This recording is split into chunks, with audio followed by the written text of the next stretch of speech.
Hi guys! Hi everyone! Good evening, this is Manay Gina once again and welcome back sa aking YouTube channel. So guys, for today's video, pag-usapan natin itong Pinay na pinatay ng husband niya sa Slovenia. Kasi nga parang next week, dadali niya dito, pauwi na yung kanyang katawan.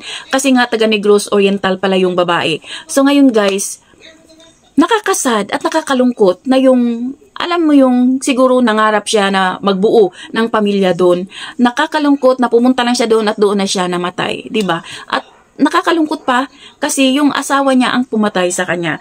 Napakahirap na sitwasyon, no? Tapos yung family mo dito sobrang grabe. Imagine mo 7 days lang wala ka na, 'di ba? Nakakalungkot talaga, sobrang grabe. So ito ha, sa mga Filipina na gusto ng AFAM, guys, before kayo pumunta or before kayo makipag-engage o sagutin nyo yung AFAM nyo, papuntahin nyo yung AFAM nyo dito, magstay kayo sa isang bahay kahit isang buwan, sweetuhin nyo ang isa't isa. At wag agad-agad pumunta sa kanilang lugar, 'di ba? Wag magmadali. Kasi ang hirap nun ha, pag kayong dalawa na sa isang bahay, nagpapakitaan kayo ng magaganda yung ugali, hindi pa lalabas dyan, hindi yan lalabas. Kaya kung ako sa inyo, no, kasi ako ha, ang asawa ko is foreign national, British.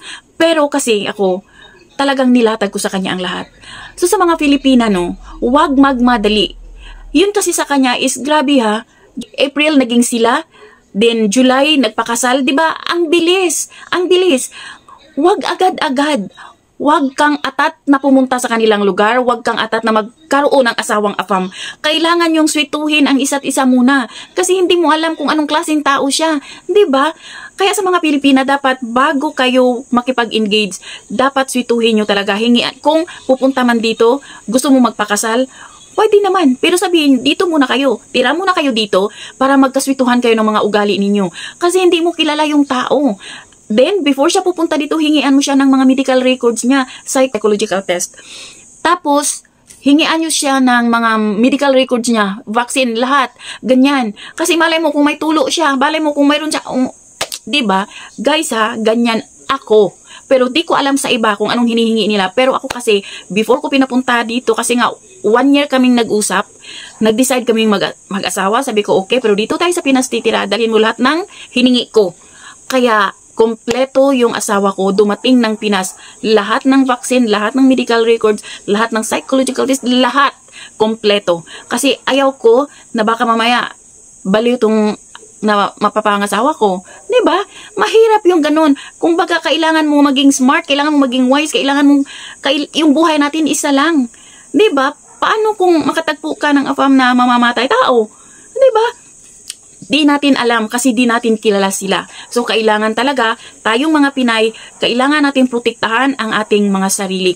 Wag ka agad. Alam mo kasi meron kasi talagang mga Pinay na pag nakakita ng AFAM talaga akala mo, Diyos ko, parang nakurinti na, parang wag. Kasi maraming mga AFAM na mayroong pure at genuine na intensyon. Kasi hindi lahat ng AFAM na pumupunta dito sa atin at ang ganda ng sinasabi sa atin, mga pure, genuine ang kanilang intensyon. Ang daming dahilan kung bakit sila pumunta dito. Kaya guys, sa mga Pilipina, be very careful kasi Nako, nakakatakot talaga. Nakakatakot in the sense na pagpunta mo doon, iba pa naman doon, hindi kagaya dito sa atin. Doon sa kanila, lalo pat nasa countryside, Diyos ko Lord, ang lalayo ng mga bahay. Kung nasa countryside ka, kung nasa sa city ka naman, ang mga tao wala namang pakialam. As in, walang pakialam talaga. Hindi kagaya dito na pwede kang makipagmaritisan, doon wala. Kaya alam ko kasi ang dami kong counting na puntahan. Kaya guys, kailangan magiging magiging observant, magiging, alam mo yung mapagmatsyag. Huwag agad-agad masilaw sa kagwapuhan ng isang AFAM kasi baka mamaya mangyari sa inyo yung nangyari sa Pilipina na pinatay, di ba?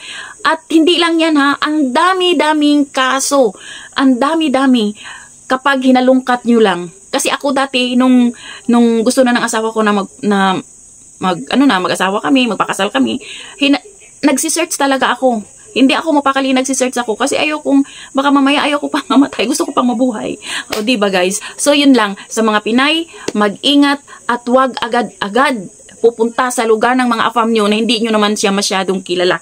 Kasi di nyo alam, mayroon palang mga mental health problem yung tao. O kaya baka baliw o baka di natin alam. Diba? So yun lang guys. Thank you for watching. Until then, bye. God bless everyone.